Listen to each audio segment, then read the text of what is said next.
Okay sir. அதே மாதிரி பொன்முடி அவர்கள் வந்து அவருடைய சமீபத்தில ஒரு சர்ச்சைக்குரிய பேச்சுக்கள் காரணமாக அவருடைய கட்சியிலிருந்தும் நீக்கப்பட்டாரு. அடுத்ததா அவருடைய மினிஸ்டர் பதவியும் போகப்போகுது. இப்போ எம்எல்ஏ பதவி மட்டும் தான் இருக்கு. செஞ்சி மஸ்தான் சூனியம் வேலை செய்யுது அப்படின்ற மாரி சொல்லியிருக்கிறீங்க.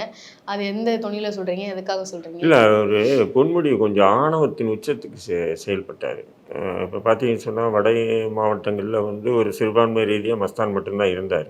அவர ஓரங்கட்டணும், ஒதுக்கணும்னு சொல்லி அவரும் வந்து பார்த்தீங்கன்னு சொன்னா, அவர் சீனியர் மோஸ்ட் தான். இன்னைக்கு நேத்து கட்சியில சேர்ந்து செந்தில் பாலாஜி மாரி கட்சியில சேர்ந்தவர் இல்ல யார் மஸ்தான்.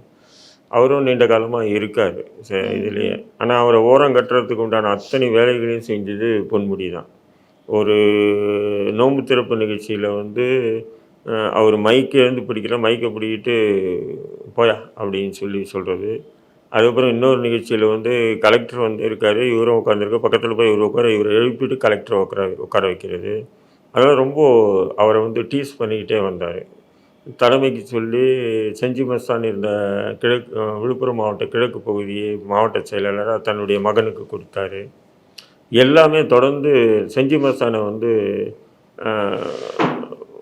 இது பண்ணிகிட்டே இருந்தார். டோட்டலாகவே அவாய்ட் பண்ணிகிட்டே இருந்தார்.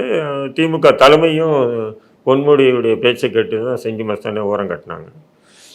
இந்நிலையில் தான் வந்து அந்த ட்வீட்டை வந்து நான் போட்டது. ஏன்னா அவர் வந்து ரொம்ப வேதனையில் இருந்தாருன்னு கேள்விப்பட்டேன் நான். இதேமாரி வந்து பொன்முடி ரொம்ப டார்ச்சர் பண்ணுறாப்புல நம்மளை, டோட்டலாக அரசியலேருந்தே விலகணும் அப்படின்ற முடிவு கூட செஞ்சி மஸ்தான் எடுத்ததாக சில பேர் சொன்னாங்க என்கிட்ட.